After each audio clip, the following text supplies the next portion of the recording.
Back to we've just thrown. This time your uke goes all the way to their knees. You don't get a chance to flip them back over. I can A, back off, let the referee stand her back up, but that seems kind of silly to me because you have an opportunity to do mat work, which even if you're not great at it, if I can get down here and lay on her and make her hold my weight for quite a while, it's going to tire that opponent out.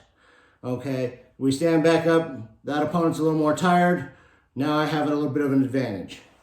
When I get down here, I'm not just gonna and drop my weight into her.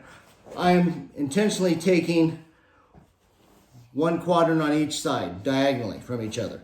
So in this case, I have her right ankle, and I'm taking the left wrist, the left shoulder, the left hook, somewhere in here, okay? I can obviously take the opposite sides also, okay? But I always want to take sides away from each other. If I have sides away from each other, even if she rolls, I still am going to have her back because I still have those sides, all right? So very important, whatever I'm doing, if I'm really focusing up here on this one quadrant, get something down here, okay? Why? Because that's going to keep her from being able to squirm out.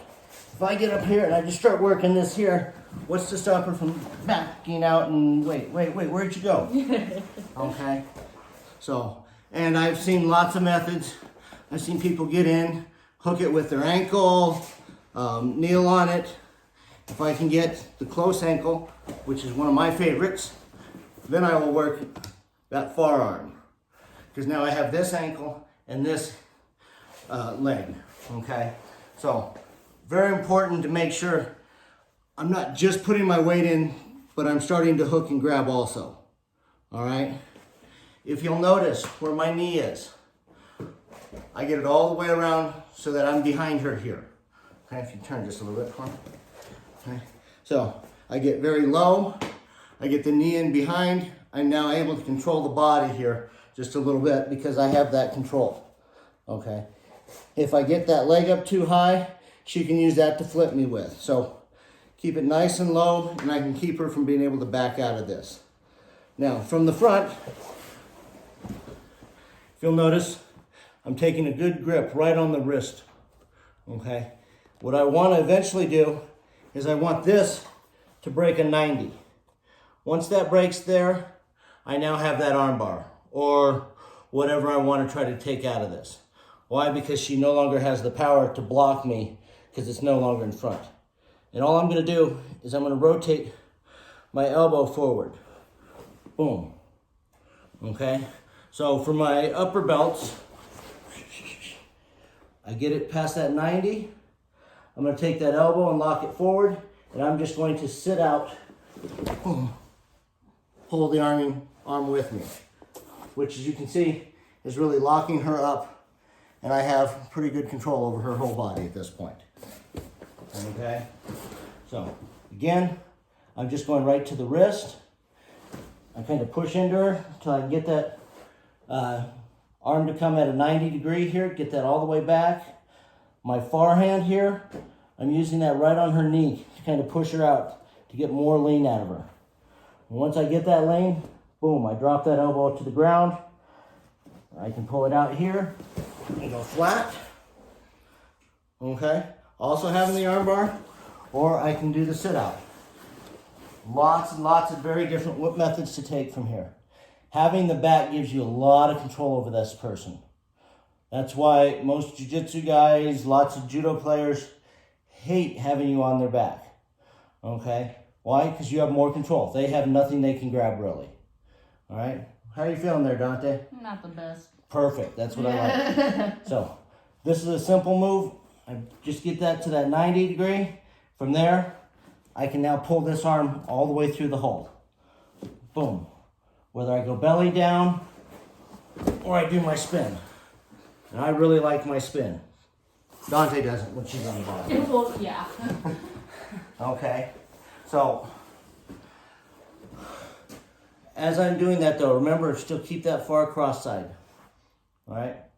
If I've got working both sides and I lay off of that there and start to come over here, it's very easy for her now to pull away from it and she's gonna get out. So keep your leg up, keep that other far grip, boom. This is what's allowing me to get that positioning, is that I'm holding this far side. So spin around one more time for me, Doctor. So, as you can see, I'm here and I'm here. This lean is part of what's giving me that arm. Okay? There, now I can pull that out. All right, thank you. All right, folks, we're back here. Throwing her, she's dropped down into a turtle again. Really tough to get in here and get great grip on her. But as I'm trying to get my one wrist, I notice I can get that far side really easy. Okay, so my hand is here, taking this arm. If you'll sit up, Dante. So I'm grabbing it all the way across with this arm. Right about where the elbow pit is, just a little above, like the bicep area. I'm gonna go ahead and take my arm that's holding back here at the leg. Want to reach in the same hole and put it also on that same bicep. My next key, because I've been holding her down with my head, is I drop my shoulder down just underneath her, and as I pull, I'm going to lift with that shoulder. Boom. Now, I am right here on top. I can slide into one of our favorite holds. Yoko Shio, Case Gatami, the choices are pretty crazy. So, I can either come forward, I can come backwards. It doesn't really matter where I get this arm. Okay? In front, a lot of times, is where you're going to end up. Okay, so in this instance, here I've got just the forearm grip. I don't have on the bicep, I just got it on the forearm. I can still reach through, grab the bicep with the second hand, drop the shoulder down, and as I pull, I just need that little shove with the shoulder, following her all the way down to the pin. Okay? There are a lot of different places that you can put this on from. There are some big keys to this. Big keys are don't release from the back until you're sure what you have. Whether you're working a choke, you're working that arm, you're working that cross grip. Once you do have it and make that decision, quickly slide over, keeping pressure, take that grip, and now I have to drop my shoulder all the way down. That shoulder dropping is what gives me that lift. Okay? If I try to push from up here, I might get her to roll over, but even if I do, she rolls over. Go ahead. Now I'm way too overbalanced. She's going to continue to keep rolling me. Okay? So that shoulder dropping does two things. A, it's going to give me so much more leverage. And B, it's going to align my body perfectly so I'm right on top of her and in a great position to move into whatever hold I want. Any comments on that? No. Yeah, the main key, the thing that I notice people do this incorrectly is that shoulder. They just try to push them over after they get control of that opposite, that cross grip, and they don't bring it down. And then I call it the gorilla stance for me, but I like to really drop that shoulder, and as I'm pulling, I'm like a silverback gorilla, and I'm wearing black. So yeah, that's the main thing. And if they do roll you and they don't drop that shoulder enough and you're on bottom, just keep rolling.